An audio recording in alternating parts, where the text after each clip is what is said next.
All the class 10 students of St. Michael's Academy, welcome to online class of organic chemistry.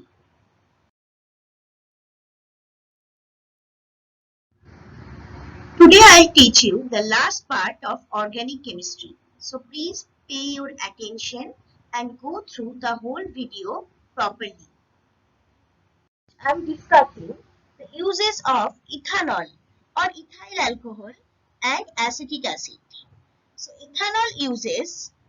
First, it used in varnish, soap and medicine industry. It is used to prepare acetaldehyde, ethyl esters, chloroform, etc. It is also used to prepare alcoholic drink like beer, rum, etc.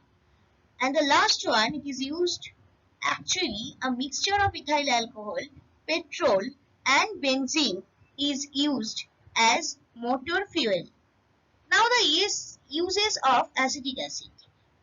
Acetic acid, a colorless liquid with strong pungent smell like that of vinegar. It is soluble in water in any proportion.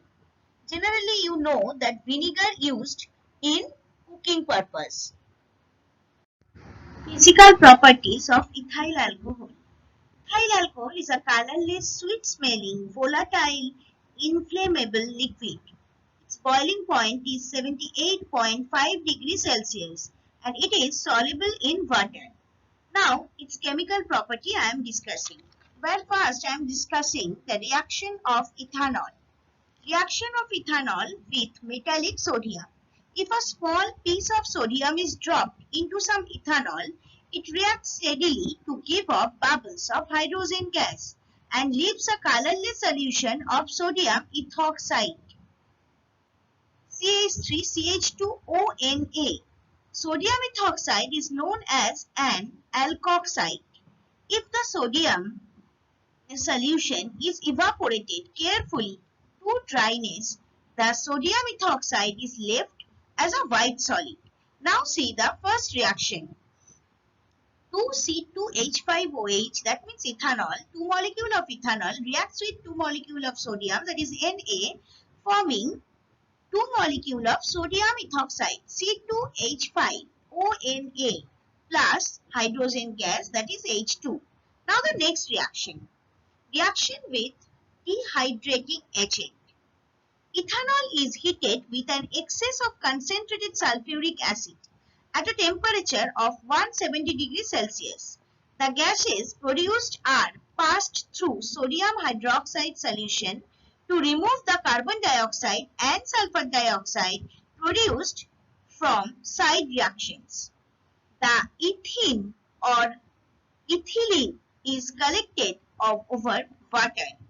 So see the reaction, second reaction, when ethanol in presence of H2SO4 forming ethylene and H2O.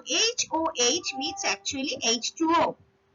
Now on passing vapor of ethyl alcohol over heated alumina at 350 degrees Celsius, ethyl alcohol is dehydrated to ethylene. This reaction in your book, please see your book properly so you can get this reaction. C2H5OH in presence of alumina at a temperature of 350 degrees Celsius forming C2H4 plus H2O. So, these are the reaction of acetic acid. First, sodium bicarbonate and acetic acid reacts to carbon dioxide, water and sodium acetate. The solid baking soda was placed in liquid vinegar. Solid baking soda was placed in liquid vinegar, producing carbon dioxide gas, which is evident because of the formation of bubbles in the forming mixture. Actually, when CO2 gas is coming out, obviously an effervescence or bubbles, you can see. See the reaction please. Ethanoic acid plus sodium bicarbonate, that is, or hydrocarbonate, reacts to form sodium ethanoate, that is CH3COONA plus CO2 carbon dioxide plus H2. Now the next reaction. Ethanoic acid reacts with ethanol in the presence of concentrated sulfuric acid as a catalyst to produce the ester ethyl ethanoate. The reaction is slow and reversible. To reduce the chances of the reverse reaction happening, the ester is distilled off as soon as it is formed. Because if ester will be there, so that again the reverse reaction happens and this product will never form. Means we will never get this product actually. One more thing, what is ester? Ester is the organic salt. Now please see the reaction. Ethanol reacts with ethanoic acid or acetic acid to form, in presence of concentrated H2SO4, to form ethyl ethanoate. Formula given, plus HOH means H2O. And another reaction in your book. Read this from your book. That is, when acetic acid reacts with sodium hydroxide, sodium acetate CH3COONA plus H2O will form. High standards of living of ever-increasing population has resulted in an increase in the quantity and variety of waste generated. These waste can be divided into two divisions. One is biodegradable polymers and another one is non-biodegradable polymers. Please see the diagram first. Here I have written biodegradable polymers are defined as polymers comprised of monomers linked to one another through functional groups and have unstable links in the backbone. They are broken down into biologically acceptable molecules that are metabolized and removed from the body via normal metabolic pathways. So actually biodegradable polymers are not at all harmful. Based on biodegradability, polymers are classified as: first one, these biodegradable polymers, for example, collagen, polyglycolic acid, etc.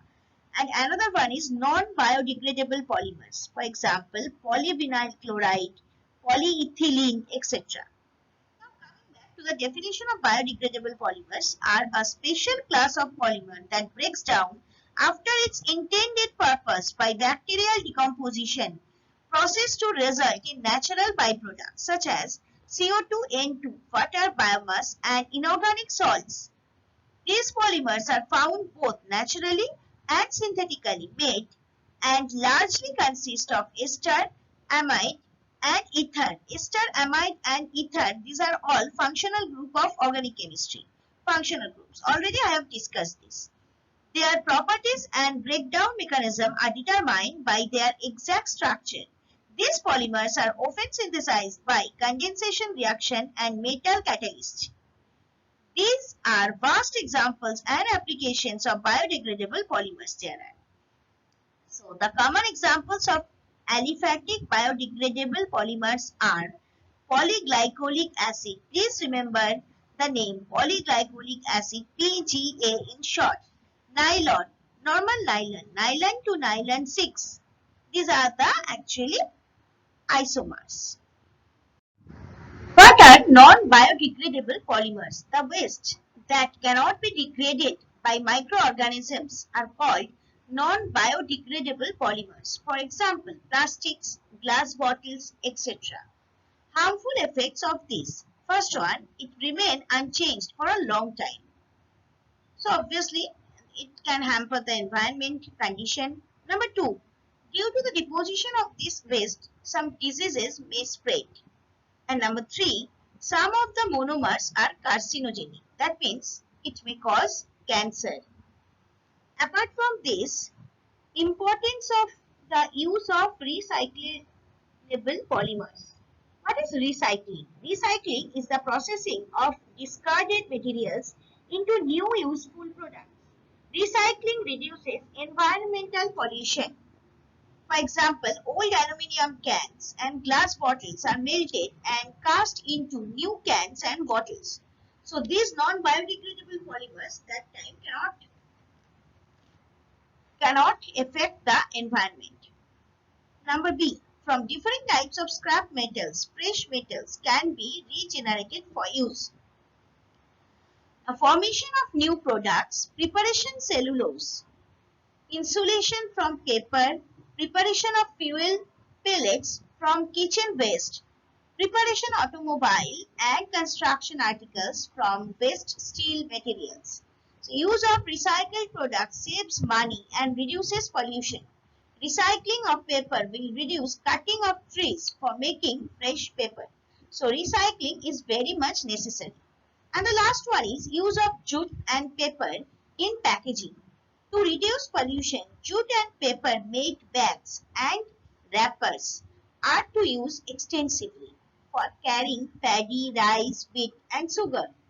The use of jute sacks should be compulsory because jute and paper are biodegradable and also can be recycled into new products for use. Thank you. For any queries or doubts, please email me at sudeshna1.sme@outlook.com. Even you need to mail your regular physical science assignments in this given email ID.